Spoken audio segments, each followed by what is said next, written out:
All right. We're live on Facebook, right? Yes, we are. Yes, we We're are. It about to looks go like it. live on Instagram as Okay. well. What's up, everybody? Happy Wealth Building Wednesday. It's the Grimes Group coming at you once again here here on this Wednesday evening, rather. Evening. Wednesday evening.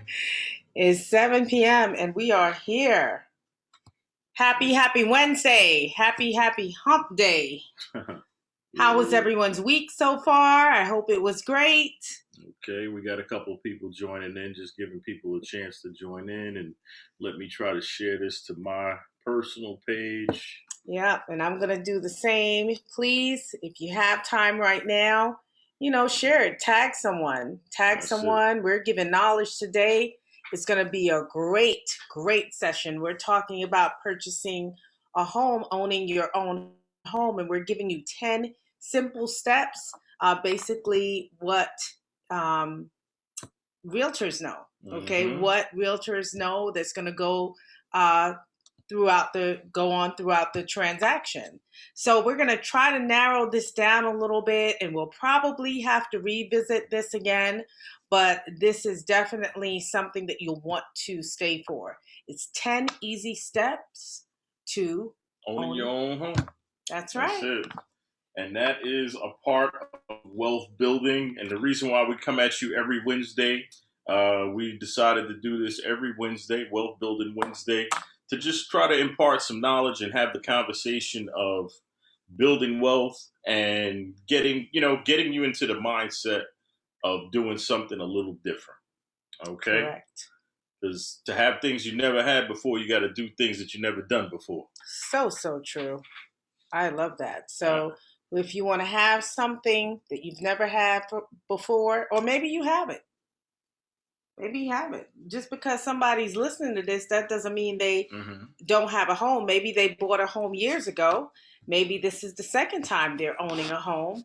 But we realize that sometimes it's a difference in states. Well, there is a difference in states when you're purchasing a home. So we like to make sure that everybody's aware about the home buying process in our state. It works differently, like I said, in other states. But for Central Florida, this is how it works, and this is what we're going to talk about tonight. So we're going to make 10 easy. We're going to talk about 10 easy steps. Okay. But before we do, giving people a little chance to get on, anything great happened this week? Let's see. Great. It's just been a great week altogether. I mean, finished an investment property that we have. That's about to hit the market pretty soon. I'm so glad about that. Absolutely. So I'm looking forward to that. Got that completed.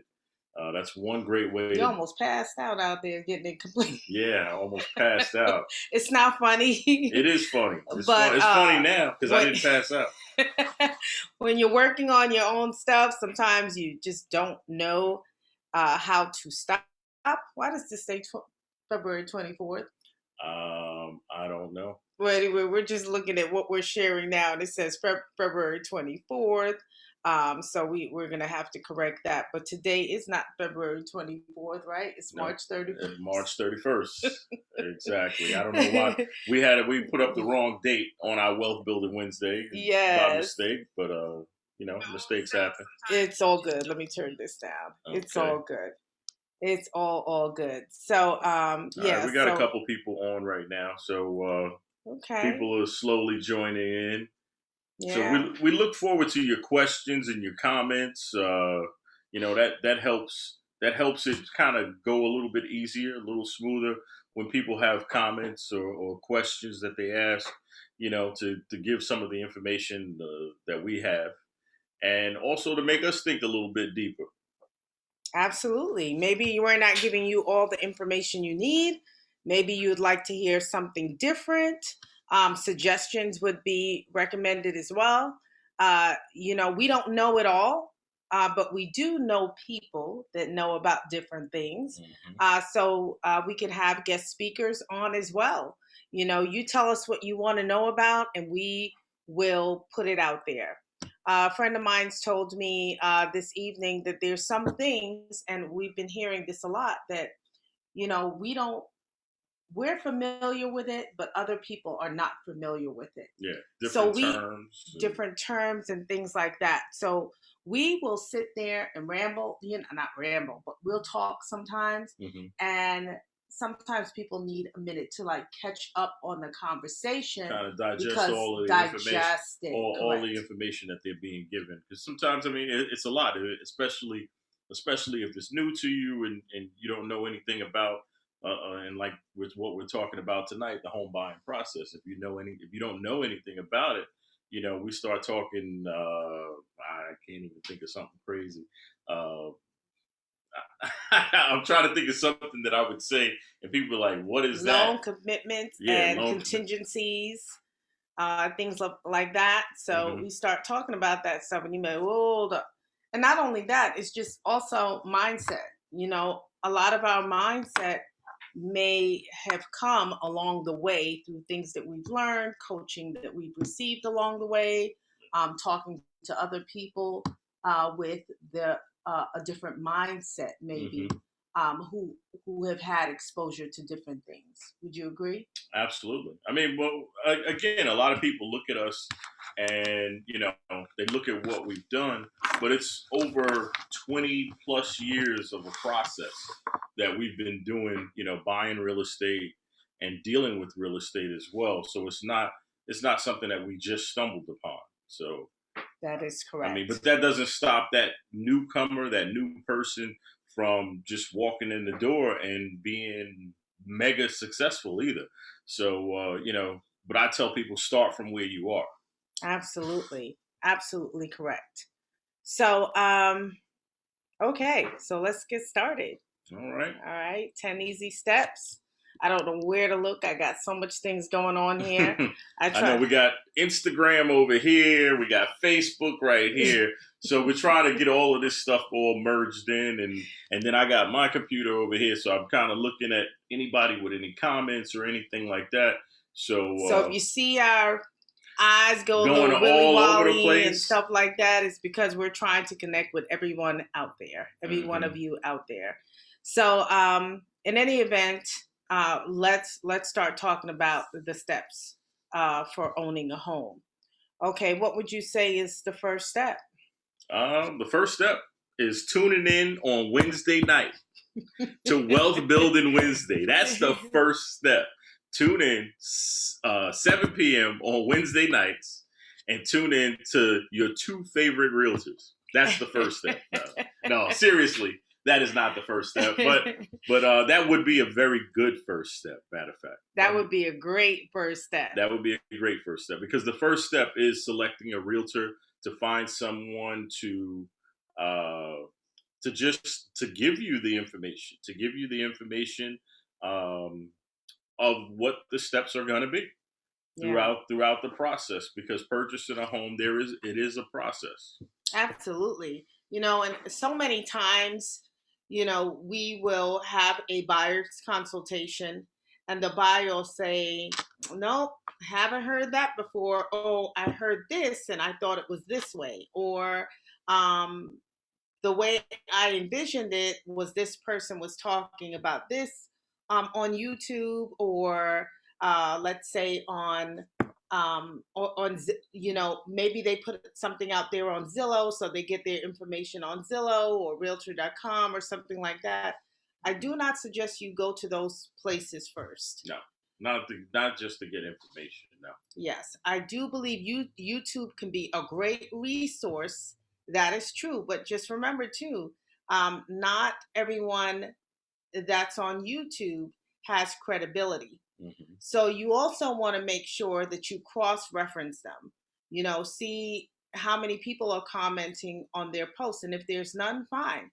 Maybe cross-reference them through another website. See if you can Google their name and see what comes up. I think that's very important. Mm-hmm. Let's say Carlene Grimes Realtor or Curtis Grimes Realtor. Google them. See what they're doing in their community. See what credibility that they have in what they're talking about. Okay, so one thing I would say is, like you just said, get a realtor. Absolutely. Right? Talk to a realtor first. Talk to a realtor first. Okay. And like Curtis said, start with Wealth Building Wednesday. We can refer you to any realtor in any state. Absolutely. Okay. So it doesn't matter what state you're in. We can help you. We've sold houses in California, Wisconsin, New York, Michigan. So other states, we can work with you in other states as well. So. That is correct. Absolutely. Simone said something here. She said, when requesting a loan for a house, what is the max I should ask for? If it's 550, or is it the bank telling you how much? Okay, so that's a very good question. But maybe we should wait till we get closer to that part to answer that question. I think because Sure. that is going to kind of be covered.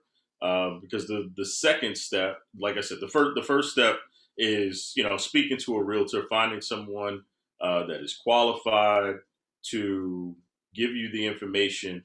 You're looking for an expert in that field, in that area, to be able to give you the information of what it is that what you're looking to purchase, where you're looking to purchase. Knowing the different areas, knowing what's available. So those are some of the key things that your realtor should know. Know what the market is doing, and knowing how to negotiate. I mean, these are some of the skills that your realtor should have if they're a good negotiator.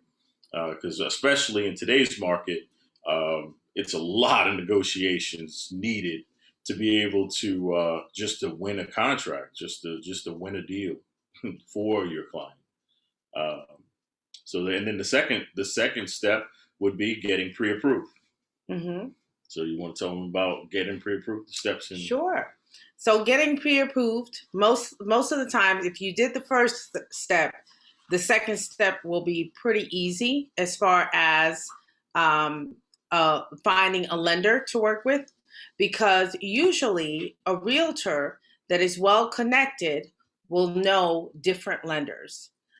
Usually they'll have lenders, one lender in particular, or even a few lenders, because not everybody's personality is the same, right? So sometimes it's based on personality, and sometimes it's based on what that lender specifically can do. Yeah. Like like today we talked in a realtors group about bridge loans. Mm-hmm. Not everyone does bridge loans. We talked about doctor loans. Not everybody does those either. So, but if you have if you're a nurse and, you can get a benefit or some type of incentive in a loan because you are a nurse, some loan programs will allow that, and then you'll get this extra incentive. Mm-hmm. So I feel like if you have a good realtor, your realtor should know exactly based on your conversation, who to connect you with. Okay, yeah, so that's a VA loan, or USDA loan. Mm-hmm. Sometimes you'll have a. I'm not saying that every lender doesn't do VA loan. Most lenders do VA loans, but sometimes there are specialists, than others. Correct. Because they handle a lot more VAs than other people would. And if you don't know what VA loans are, this is veteran administrative loan. Correct. So a veteran loan is handled differently than, let's say, an FHA, a first-time home buyers loan. Okay, administration.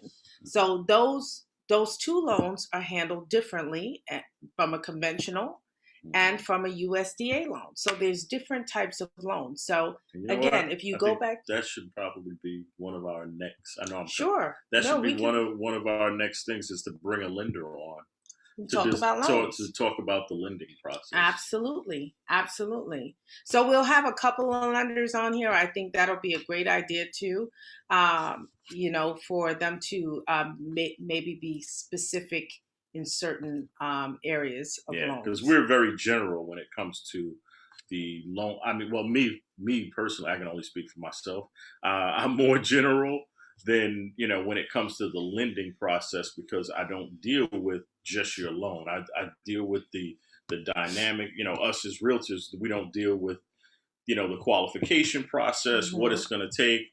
I know USDA and VA are 100% funded loans, so those are two loans that are 100%, government financed. Correct. So there's a couple of different qualifications that you have to meet, a couple of, your debt to income ratio. So there's a lot of things that the lender's looking for that per se, me as your realtor, I'm not really looking for. I'm not looking at your financial aspect of exactly where you are. I can assist you and tell you, and kind of starts to lean into what Simone's question was. She said requesting a loan.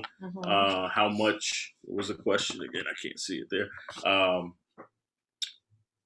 When requesting a loan, I might have to get my glasses. That is too funny. But anyway, okay, I should have listened when I read it. when requesting a loan for a house, what is the max I should ask for? If it's $550,000, or is it the bank telling you how much? Okay, so back to what I was saying. It would come to like what your debt to income ratio. So really, how much you qualify for. And then how much of a rental payment, not rental payment, a mortgage payment you would want. What is your comfortable? I most of the time ask people, what are they comfortable paying? Especially if they're renting right now. What's your comfort level right now? Correct. So if you know that you're paying $1,600 a month right now, how comfortable is that for you? Because if that's really comfortable and you're able to still save and pay your car payment or, whatever other payments that you have, and it's not impacting you in a hurtful way, correct, then, you want to keep your mortgage around that amount. So if you were to get a $1,600 a month mortgage payment, that would probably afford you, I want to say, 200 and don't quote me on these numbers, but because I know just by having other people purchase and knowing what their interest rates were, say I had a client who purchased the house for like $250,000 and their mortgage payment was about $1,400. So $1,400 a month can afford you about a $250,000 home. So you can kind of just use that as a baseline, as a guide. Right. Okay. I don't do that. Okay. I'll be perfectly honest. Okay. I'm laughing at myself right now because he went through all of that. And it's still at the end of the day, I'll look at him and say, I don't do that. I leave it totally up to the lender to tell you. The most I will do in a conversation is basically, ask you how long has it since you've owned a home, if you did own a home, did you foreclose on that home or anything like that? This way I have a timeline of what, your process may be or how long you have to wait after that time. So that's what I will do. I'll also ask you, of course, where you're comfortable with, as far as mortgage payment. And there's certain things I'd ask you, like, what are you making as to what you're spending? But then I pass that information on to the lender, or sometimes I just say, you know what? Kindly speak to my lender if this is what your situation is. If I know you're a veteran, I'll tell you to speak to my lender. I'll refer you to a lender that handles VA loans.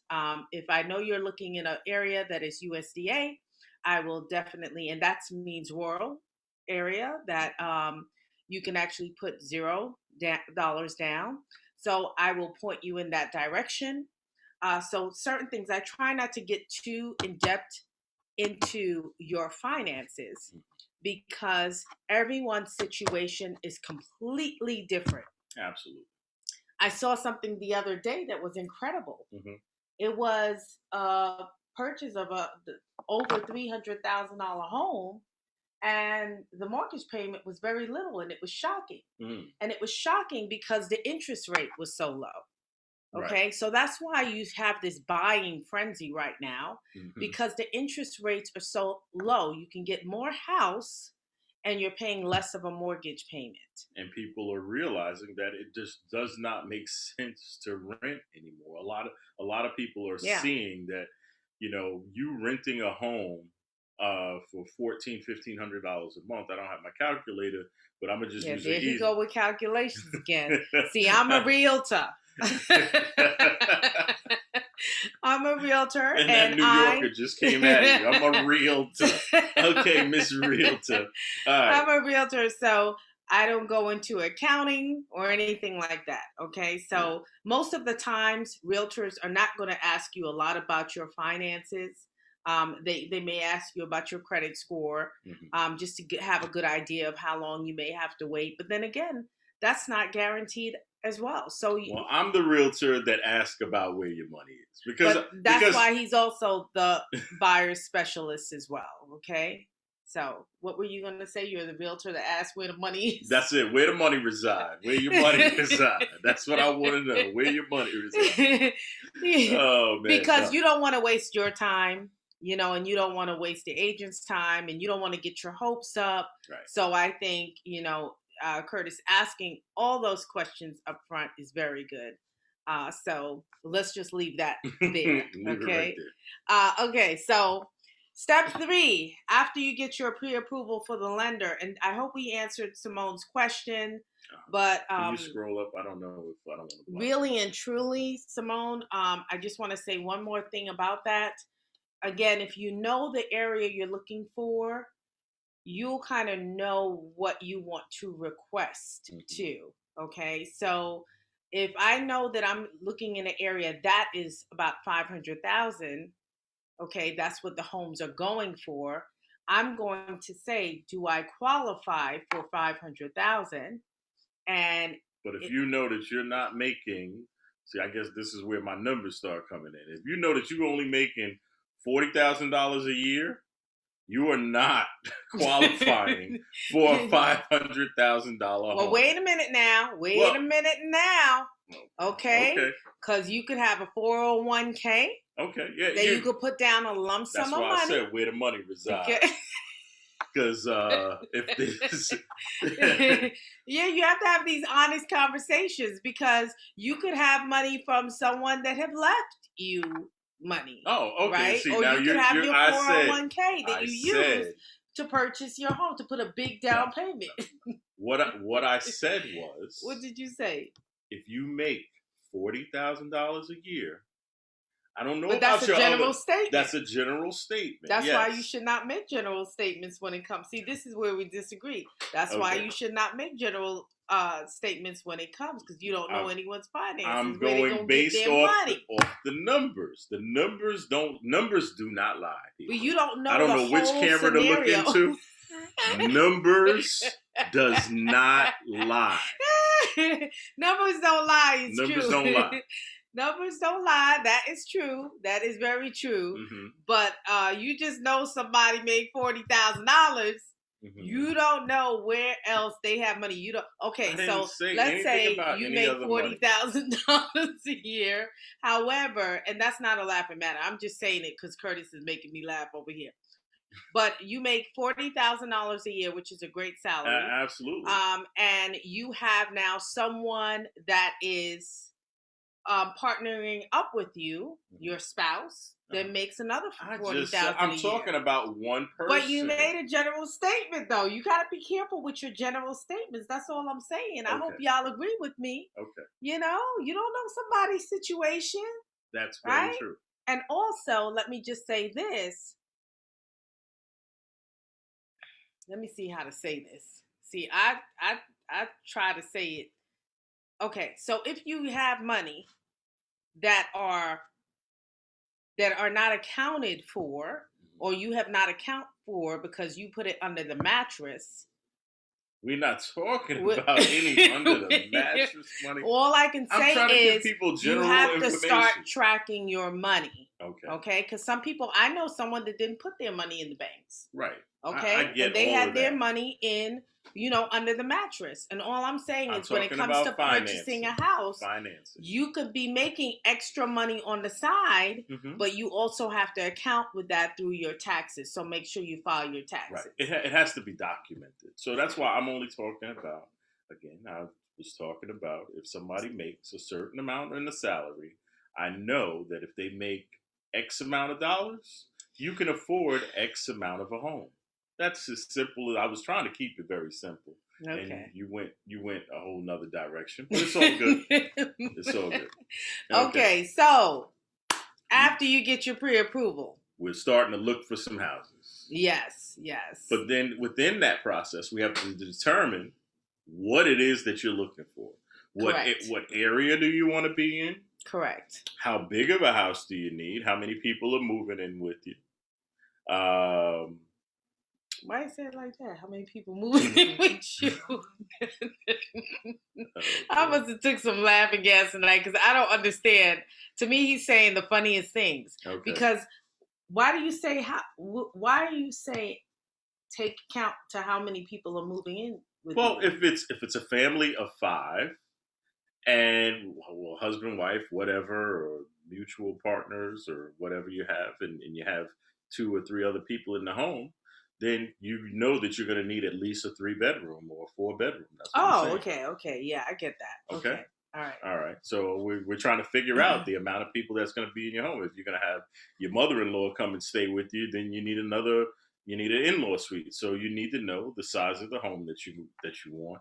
The area. I think that comes a little even before, right? You're thinking, you're planning, you're thinking, because during the process of saving money for a home, don't you think that people hopefully they are thinking about the things that they will need in order to feel content in their home? So they'll be, kind of visualizing that already. So that's something I think that they should even have pre-realtor conversation. True. What their needs are. Not necessarily their wants, because I want a lot of things, but how much do I need is the question. Okay. Simone says it counts even under the mattress. Yes, it does, Simone. It counts even when it's under the mattress. Yeah. One thing to remember is it has to be accounted for. So that means that you would have to make sure that you file your taxes or speak to an accountant. Or you just use that under the mattress money, the difference of what you qualify for if you only make it. Well, you can't just do that without saying it's a gift. Okay. So you'd also have to get someone to deposit it into their account, someone you trust, and we can get more into this, but someone you trust, like a family member, and maybe that family member has given you some type of a gift. But again, I think it's better for a lender to explain it. But it goes something like that. So all monies have to be accounted for. You can't show up the day of closing with a stash. With 50,000 cash and talking about cash I want to buy the house. It doesn't work that way. Not unless you're buying the house completely cash. Now, if you buy your house completely cash, totally different story. Correct. But if you're gonna purchase a house and you want some lender to back you in financing, then you're going to have to explain where your money's coming from. That is correct. And Simone also says the people in the house can help with the mortgage. Absolutely. Yes, see, that's why you need to know how many people are going to be moving in with you. That's right. So, okay, so we're going to search for homes. Again, that's where you and your realtor get really tight, because in this market, there aren't a lot of homes. So what have you seen happening with your buyers at this time? Right now, I see my buyers getting very discouraged. Buyers are getting very discouraged in this market because every offer that we put in, I mean, I thank God I've won a couple of offers here lately, but mostly, for the most part, I think I'm batting, 3 out of 10, which is not really good. Right. So that means the not only the buyers are not happy, but the realtors are, not happy as well. No, they're frustrated because they're writing contracts for homes that are having 20, 40 offers on one house, and people are paying $20,000, $40,000 over the asking price for the house, and then the house still has to appraise. But I'm jumping ahead because I know we're going to discuss the appraisal process of a home also within what we're talking about. But what we're finding in this market right now, it's kind of difficult to purchase a home right now because the interest rates are so low. And again, like we said earlier, more people are aware of the interest rates and they're taking advantage of cheap money. Absolutely. Because you can get so much more bang for your buck right now. So that's the great thing. That is correct. So even though you're looking at a lot of homes, does not mean that you're going to be placing, you're going to have a lot of success in finding the home you want. So what I asked you that question because I thought you were going to talk about how they have to give up some of their wants. Some of their wants. Yeah. And you got to be a little bit more realistic and just kind of figure out, like, all right, well, does it meet you halfway there? Yeah, most of my needs. Yeah, does it meet most of my needs? And you kind of, not to say settle. I hate to tell people to settle, especially when it comes to a home, because I mean it's number one of most people's most major financial decisions that they ever make in their lifetime. That is correct. So you should not settle when it comes to purchasing a home. Absolutely not. You should be able to find something that is going to fit, your needs. But then again, keep your needs realistic. Don't, and that's where I was talking about earlier with the amount of money that you make. Be realistic. If you're making X amount of dollars, don't look to go buy $1 million mansion. That's all I would say. But anyway, got it. I just had to clarify that. Got it. Yes. Yes. So stay in your budget. Yeah, stay within your budget. And there's a lot of buyers right now that are going outside of their budget or what they wanted to spend originally, and just making these rash decisions because they're tired of looking. Their anxiety is high. They have to move. They don't want to pay another year for rent. But some suggestions for that maybe they can pay month to month. A month to month rent would be might be something that could be an option for them, and not all the time. Well, I'm not going to get into that. I'll wait for that. Okay, so we looked for a home. We found a home. Your buyer found a home, and then let's go back to step one. Step one is speak with a realtor. Okay, not Google, not Zillow, not Realtor.com. Don't do that first. No. What to do first? I mean, you can browse, at 12 in the morning. I mean, that's sometimes what the highlight of people's day is, to browse Realtor.com and Zillow at 12 a.m. And look at all the pretty houses and say, "Woo, that's nice! Look at that kitchen." I got a video for look that. At that bathroom. So step number one is speaking to a realtor. Step number two is getting that pre-approval. Step number three is looking for homes with your realtor. Step number four is you found a home. Now we have a step number 4, A and B. So what are they? I would say step number 4 would be presenting the offer to the seller. Correct. Okay. So me as your buyer's agent, that is kind of what my job description is right now. I present your offer. We talk about the house that you like, go over the features that it had, and say, hey, is this a perfect fit for you? Are you willing to invest into this house? Because there is going to be a small financial investment that you are going to make. You're going to have to put some, and even if it's a USDA loan, I don't care what kind of loan it is, or somebody wants you to have some skin in the game. So that is another part of it. You're going to have money for your escrow deposit. That's what binds your contract. So if your offer does get accepted, you're going to have to put down an escrow deposit. You're going to have to pay for a home inspection, which I normally recommend people to do, even though I am a licensed home inspector as well. I do not. The number one, it's a conflict of interest for me to do a home inspection for you, but at least having me as your realtor, it's definitely a plus because when we're looking at the house, if you have any questions, I'm able to answer some of the questions that your average realtor would not be able to answer.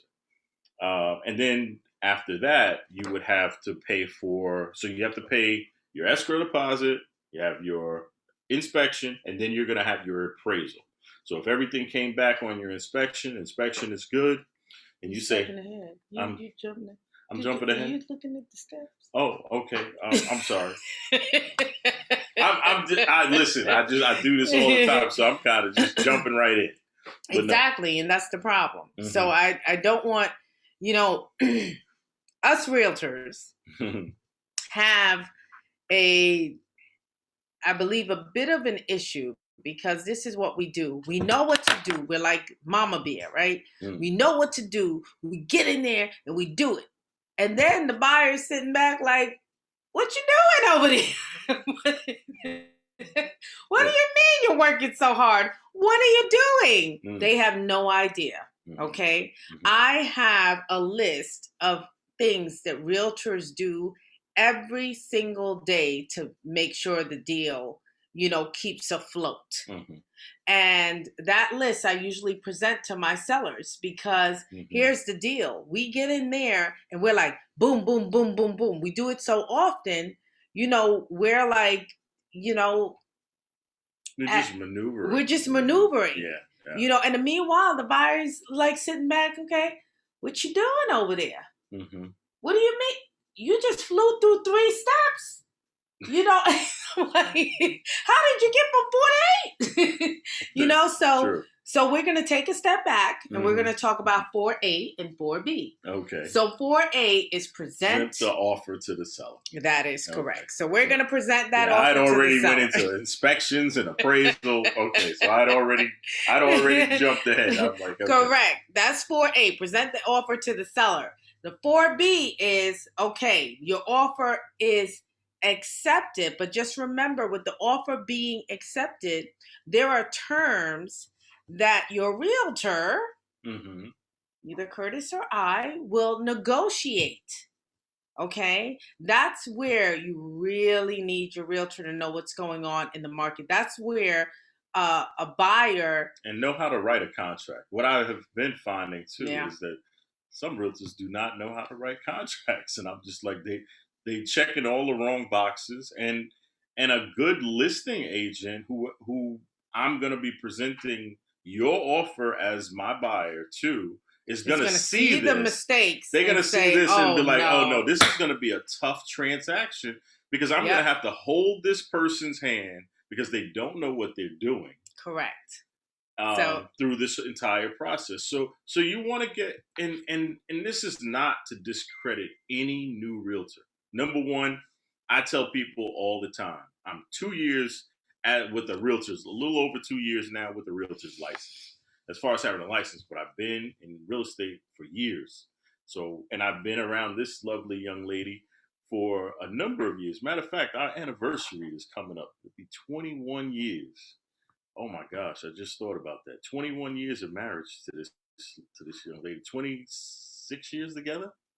Yeah. Something like that. 26 years together? Wow, that just hit me all of a sudden. I'm thinking about that. Okay. Anyway. Like, is there a special gift under the table? No, the gift isn't here. The gift is on its way. The gift is on its way. All right. So. But. Okay, what were you saying? I don't know. You got lost in our anniversary? I got lost. See, I can still make you speechless. Look at that. You can make me speechless. You can make me speechless. Okay, so we were at step 4 where we were talking about presenting the offer to the seller and getting an accepted offer. Correct.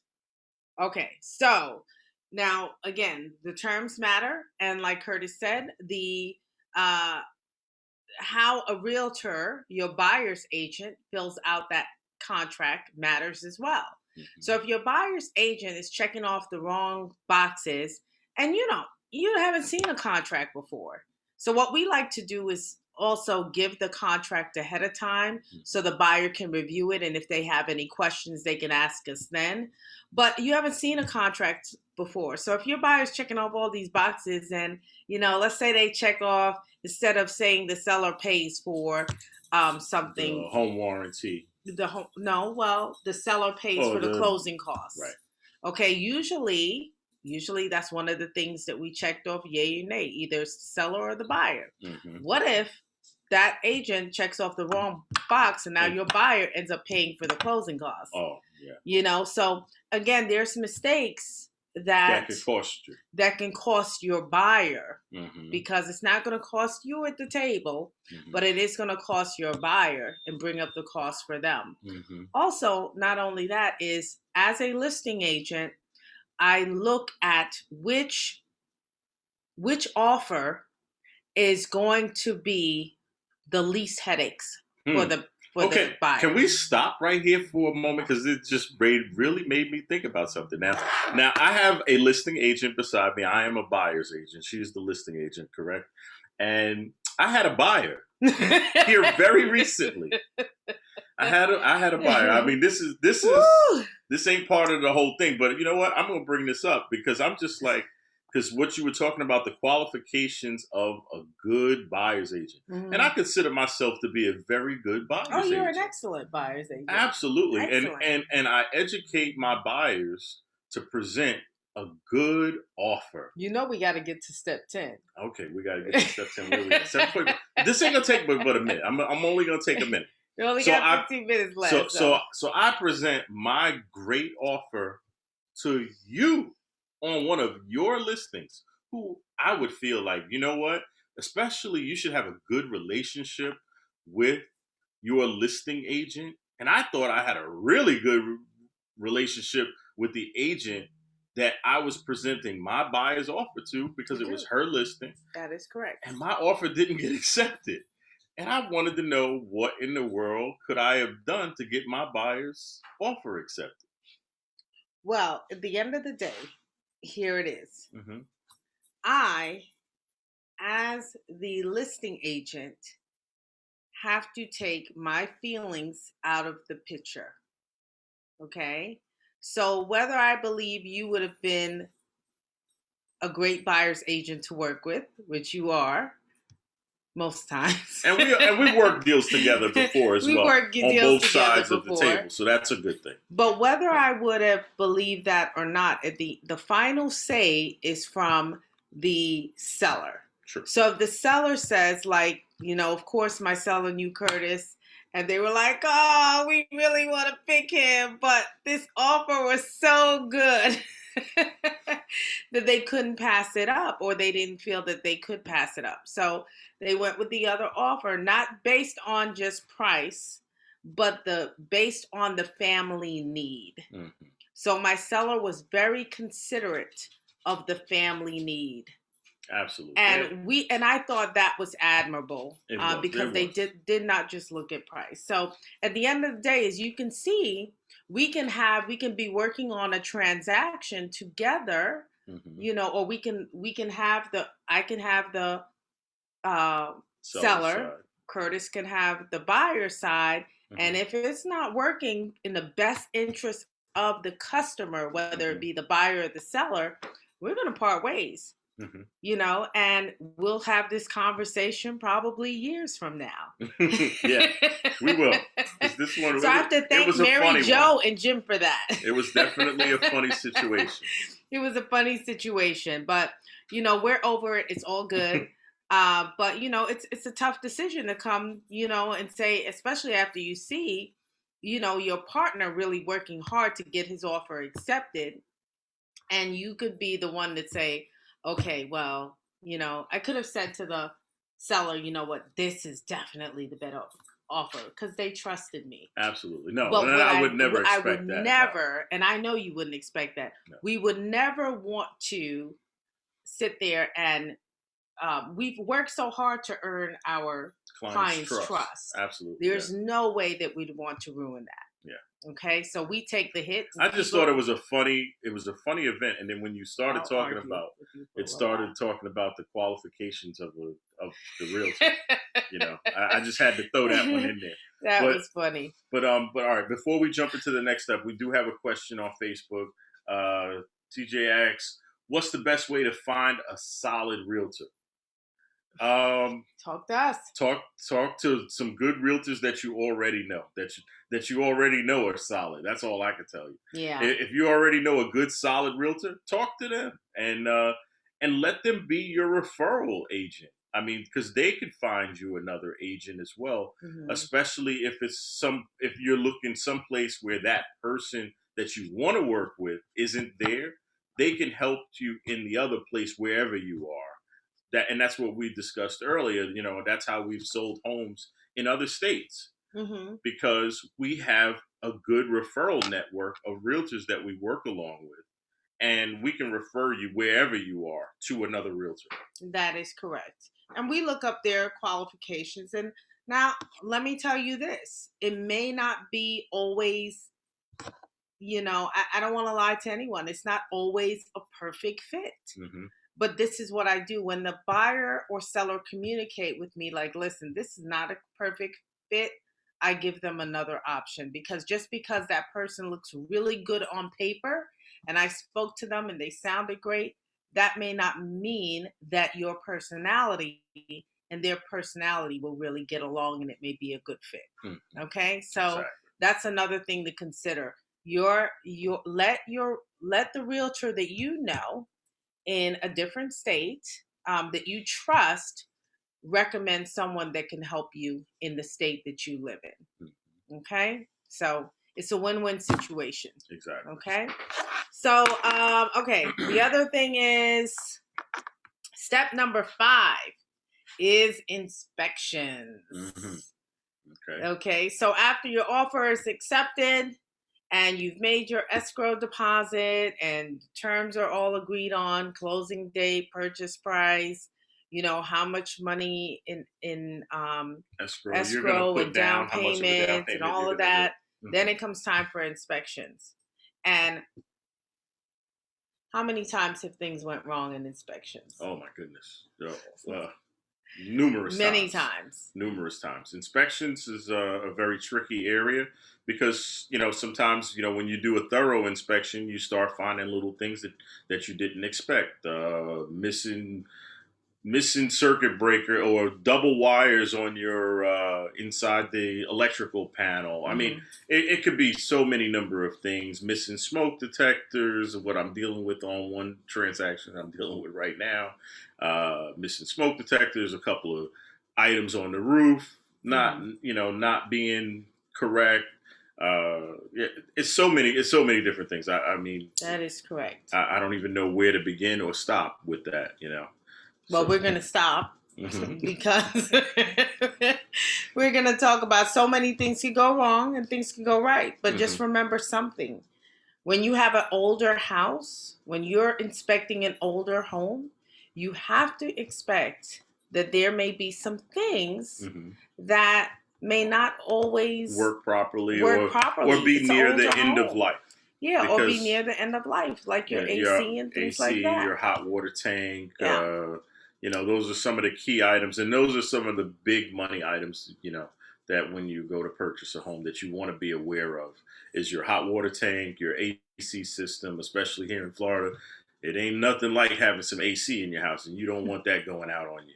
So you want to make sure that you're covered in that. Yes, correct. So just be very, very cautious of the inspection report. Make sure that you have a good inspector to explain the report, line by line if need be. We have inspectors on call, so we refer inspectors to our buyers that are able to explain those things that may come up in inspection. Also, note this, that when a seller is living in a house, because I used to get this a lot, well, didn't the seller know that this was going on in their own house? No.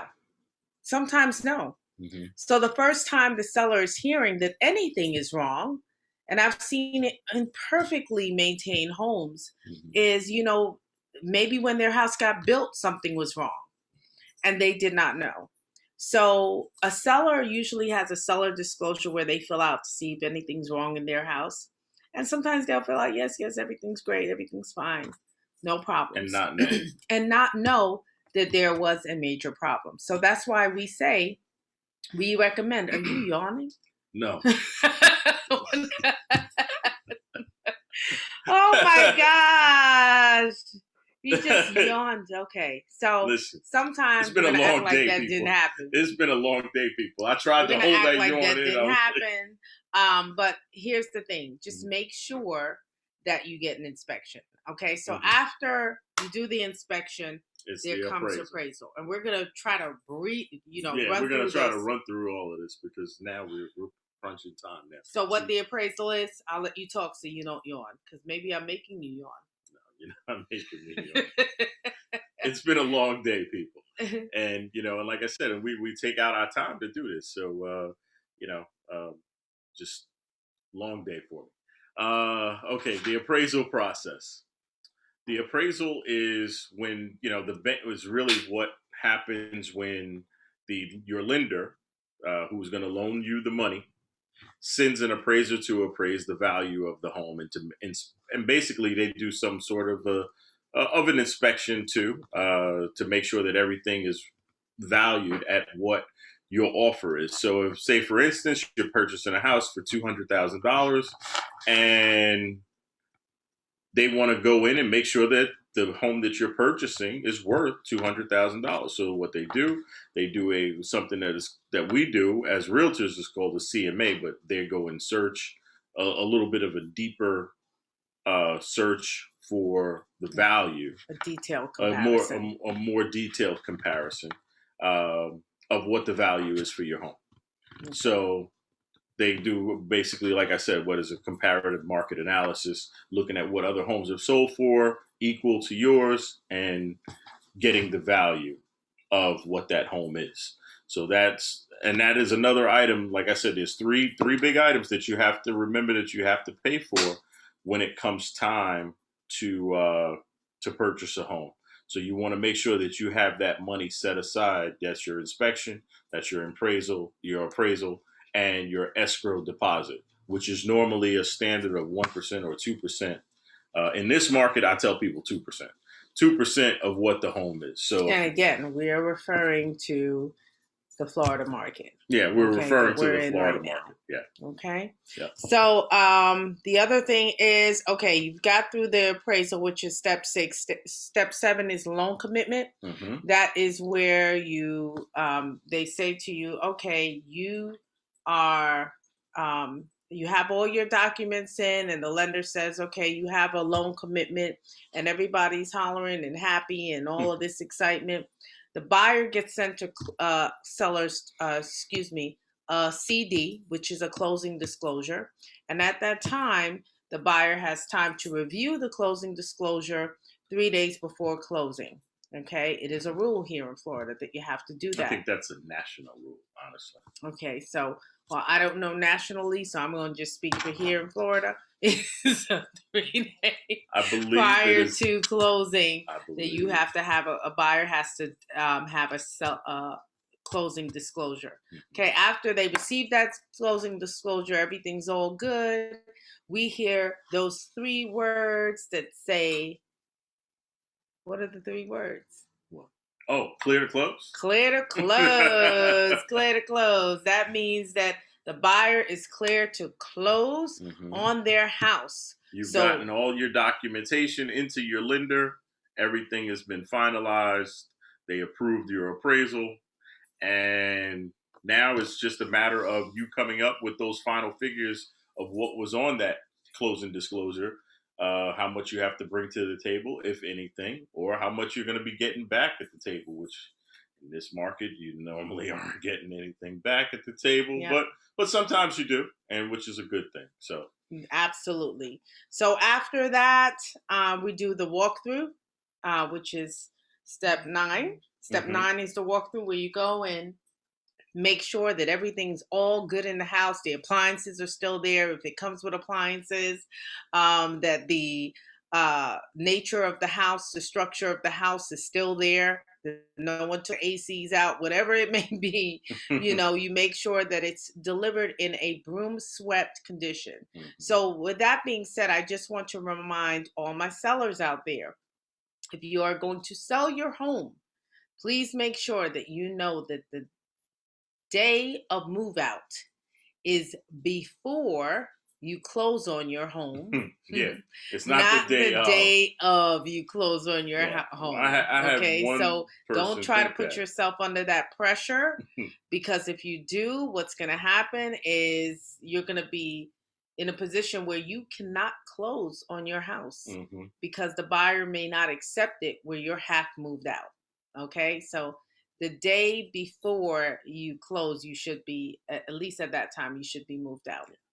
You should definitely be moved out the day before. Okay, maybe have a bed there if you got to sleep there tonight. You know how it goes. Yep. It is what it is. Mattress. But most of the things should be out. The last step is closing day. Closing day. You get the whole, not that sign that you see behind us. That sign back there. I'm trying to I can't figure out how to point to it. Right there, that sign right there, that sold sign. You get the whole sign. That's it. But that's not the one that we use now. We got a little bit new and improved. But that one is a very special one. Yes. Because that was given to us by a client that we've sold several houses to. Yes. And they very, very, very great couple. Mark and Rachel, we love them. Thank you so much for our sign. As you can see, we still have it, and we love it. And it's in every video basically that we do, every Zoom buyer presentation that we do. So that's it there. So you want to go over the steps again? Okay, I'll let you run it down, and I'm gonna just look at, because there was a couple of comments, and then before you do that, okay, because it's 8 o'clock, so we have to respect. Yep, we got to respect their time and mine, because I don't want to start yawning again. But no, please don't. Step 1: speak with a realtor, not Google. I mean, it's good to do some research on YouTube and stuff like that. But watch yourself, okay? Because you can get caught up into people that are in different states that may not know exactly what they're doing. There he go again. Okay, number 2, and it's when I talk. When he talk, he good. I was like, oh man, I got. Okay, step number 2. I'll run through this quick, babe, because I know you're tired. Step number 2 is get your pre-approval. Step number 3 is look at the homes. Step number 4, 4A and 4B, is present the offer to the seller and have your seller accept it. Well, your realtor is going to do that. You're going to work out the fine tuning with your realtor, and he's going to present your offer, or she's going to present your offer, and it's going to be accepted. Then step 5 is your inspection. Okay. Number 6 is an appraisal. 7, a loan commitment that you get from your lender. Step number 8 is a CD that's sent from your lender to give you a breakdown of everything you're going to spend, what your monthly payment is, and all of this great stuff, what you have to bring to the table. And step number 9 is your walking through the house, making sure everything works with your realtor. And step number 10 is closing day, where you get some great. Where's our mugs? I don't have it in here. I took it out. Nope. I took it out. Well, you get some great treats from the grind. There is nothing. You don't even have a bottle. Okay. I thought I would show them the bottle. Well, they get some treats. You get a bunch of treats. Absolutely. Okay. So we get to really celebrate on that day.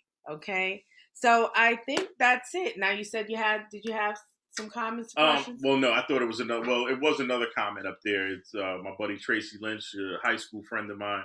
He said, I thank you for sharing valuable information. It's our pleasure, Tracy, and good to see you, my brother.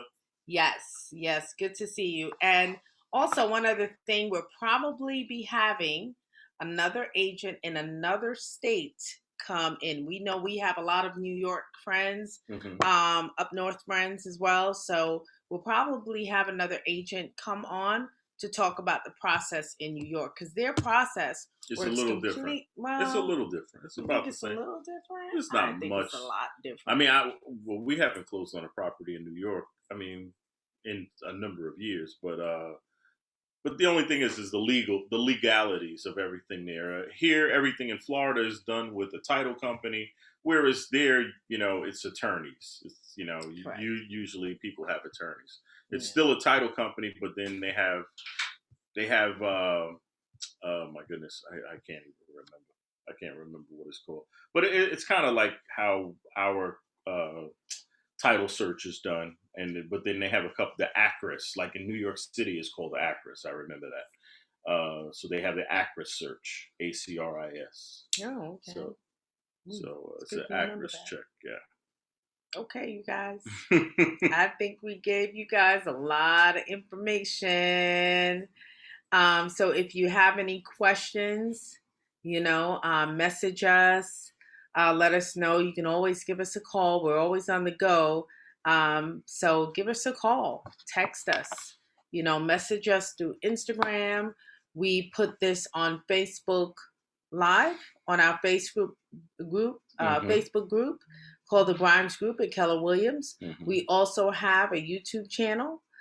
Just research the Grimes Group and you'll see our key logo. Mm-hmm. And that's it. I think that we're going to wrap it up because it's Wednesday evening. It's hump day, and I'm sure you're ready to, if you haven't,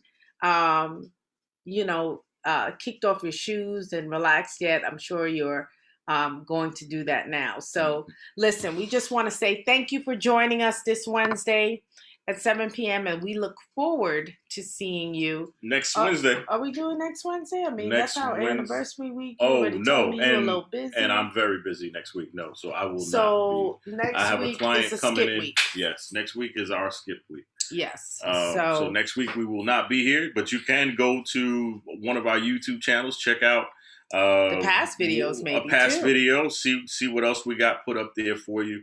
We're trying to just give you some content, some information to help keep your mindset focused on building wealth. Absolutely. And that's what we want you to do.